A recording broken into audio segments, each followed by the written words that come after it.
के लिए ले जाया करता था। उस किसान के घर का जितना भी काम बोझा ढोने का था, वो काम गधे के लिए ही करना पड़ता था।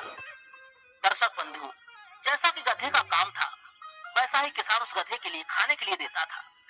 खूब ही स्वादिष्ट और पौष्टिक आहार उस गधे को खाने के लिए दिया जाता था, और वहीं पर बकरे के लिए रूखा सूखा केवल भूसा ही दिया जाता था, क्योंकि वह बकरा कोई बोझा ढोने का काम तो करता नहीं था, इसीलिए उसको खाने के लिए वैसा ही दिया जाता था। दर्शक बंधु, इस प्रकार से गधे का भोजन देखकर के बकरा दिन भर ललचाता रहता था और मन में सोचता था कि हमारा मालिक जो है इस गधे के लिए लाला करके हमारा मालिक जो है बहुत ही ज्यादा स्वादिष्ट चीजें खिलाता है, और मेरा मालिक मुझे तो केवल सूखा भूसा ही डला करके डाल देता है।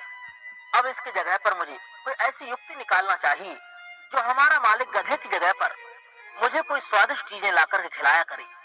और ऐसा तो होना तभी संभव है, या तो ये गधा मर जाए, या फिर इसके अलावा ये बीमार पड़ जाए, या फिर इस घर से ही ये चला जाए। दर्शक बंधु, तब बकरे ने ज्यादा दूर तक का दिमाग नहीं आजमाया। उस बकरे ने केवल अपने स्वार्थ भर का ही सोचा। दर्शक बंधु, किसी ने बड़े कमाल की बात कही है, जो अत्यंत लालची और स्वार्थी लोग होते हैं, अर्थात छोटी बुद्धि वाले लोग होते हैं, जिनकी सोच छोटी होती है, वह हमेशा नीचा ही देखते हैं। तब बकरे ने यह निश्चय करने के बाद में एक योजना बनाई, और उसने अंत में उस गधे को भड़काने की ठान ली। तब बकरा यह निश्चय करने के बाद में गधे के पास में गया और कहने लगा कि हे मित्र, तुम तो बहुत ज्यादा मेहनती हो, परंतु तुम्हारे लिए ये नहीं लगता है हमारा मालिक जो किसान है वो तुमसे पूरा फायदा उठा रहा है। देखो तुम्हारे पीठ पर कितना ज्यादा भारी बोझा लाद देता है।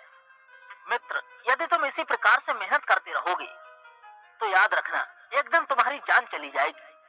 हमारा मालिक तुमसे इतना काम लेता है, पूरे दिन तुम्हारी पीठ पर लाद करके अनाज की बोरियां ढोता रहता है, और देखो मालिक ने मार मार करके तुम्हारी पीठ भी पूरी सुजा डाली है। अच्छा, तुम एक काम क्यों नहीं करते जिससे तुम काम से भी बच जाओगे और बैठे बैठे तुम्हें खाने के लिए भी मिलता रहेगा। बकरे की बात सुनकर के गधा कहने लगा, हे भैया, भला ऐसा कौन सा काम है जिससे मुझे काम भी नहीं करना पड़ेगा और मैं बैठे बैठे खाता रहूंगा?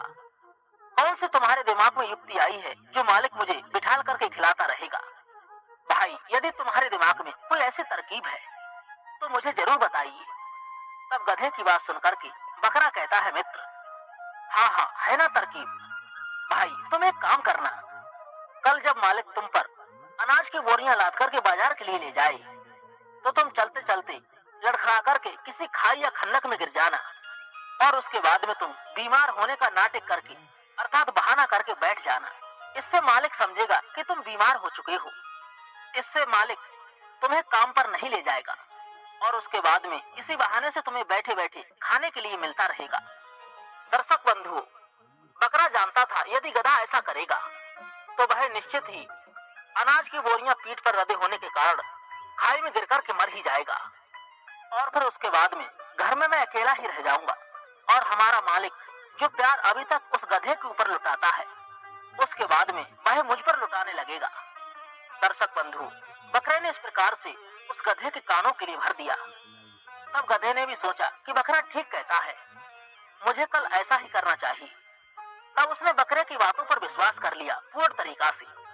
उसने कहा, तुम सही कहते हो मित्र। दर्शक बंधु, अब तो गधे ने उस बकरे की सलाह के लिए मान लिया।